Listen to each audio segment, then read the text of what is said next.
আসসালামু আলাইকুম।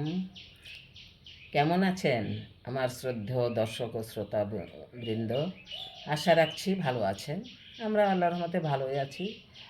আজ আমি লাউ কুমড়া বড়ি দিয়ে রুই মাছ ঝোল করব। কেটে নিয়েছি ছোটো ছোটো করে। কুমড়া বড়িটাও নিয়েছি। এখন তো কুমড়া বড়ির সিজন না, যে কটা ছিল সে কটা নিয়েছে, তবে ভাঙাও পড়েছে। সব কিছু জোরে করে নিলাম। রুই মাছটাও কেটে ধুয়ে নিয়েছি। চলুন এখন আমরা রান্নায় যাই। তো প্রথমেই আমি মাছটাকে হলুদ লবণ মরিচের গুঁড়া দিয়ে ভেজে নেব। কুমড়া বড়িটাকেও আমি শুধু তেল দিয়ে ভেজে নেব। আর লাউটা আমাকে আংচাতে হবে না, লাউ আংচিয়ে নিলে শক্ত হয়ে যায়, ওই জন্য সরাসরি আমি দিয়ে দেব। চলুন এখন আমরা রান্না শুরু করি। এই যে আমি রান্নার জন্য শুরুতেই আমি কুমড়া বড়িটা ভেজে নেব। ফ্রাই প্যানে তেল দিয়ে নিচ্ছি, কুমড়ো বড়ি দিয়ে নিচ্ছি। কুমড়ো বড়ি এটি পিট করে ভেজে নিব লাল করে।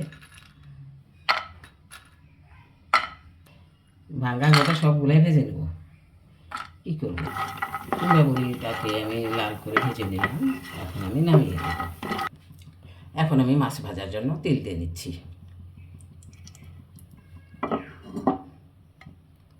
তেলটা সুন্দরভাবে গরম করে নেব, গরম না হলে মাছ লেগে যাবে। তেল গরম হয়ে গেছে, এখন আমি মাছ দিয়ে দিচ্ছি।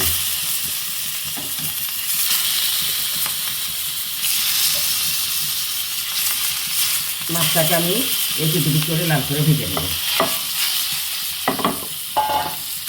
মাছগুলো আমি হলুদ লবণ মরিচের গুঁড়া দিয়ে একটু করে তেলে ভেজে নিলাম। ভাজা হয়ে গেছে, এখন আমি নামিয়ে দিচ্ছি।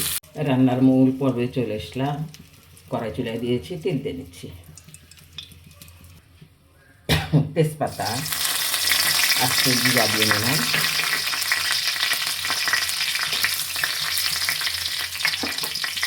পেঁয়াজ কুচি। এখন আমি পেঁয়াজটাকে বাদামি করে ভেজে নেব। ফোড়ন দিলাম, অনেকের ভাষায় ফোড়ন, আমাদের ভাষায় তেলানি। মশলা আমার হয়ে গেছে, ঘন হয়েছে, তেল উপরে ভেসে এসেছে। এখন আমি লাউটা দিয়ে দেব।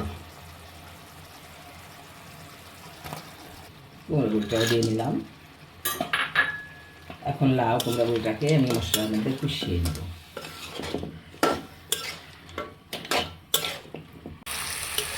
লাউ কুমড়ো বড়ি আমার মশলায় কষানো হয়ে গেছে। এখন আমি পরিমাণ মতো ঝোল দিয়ে দিব। পরিমাণ মতো ঝোল আমি দিয়ে দিলাম। তারপরে যখন বলক আসবে তখন মাছও দিয়ে দেব। ঢেকে দিলাম, আপনারা দেখতে থাকবেন। তরকারিতে আমার বলক এসেছে, আমি এখন ভাজা মাছগুলি দিয়ে দিব।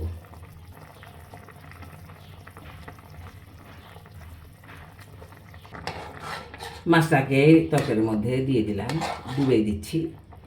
তো আমাকে আরও কিছুক্ষণ রান্না করতে হবে, মাত্র মাছ দিলাম তো এই দিলাম। তরকারিটা আমার হয়ে গেছে, এখন আমি নামিয়ে নেব।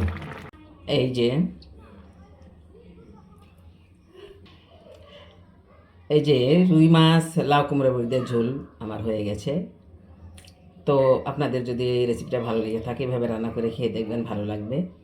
আপনারা সবাই ভালো থাকবেন, সুস্থ থাকবেন, আগামীতে আমাদের ভিডিও দেখবেন আশা করছি।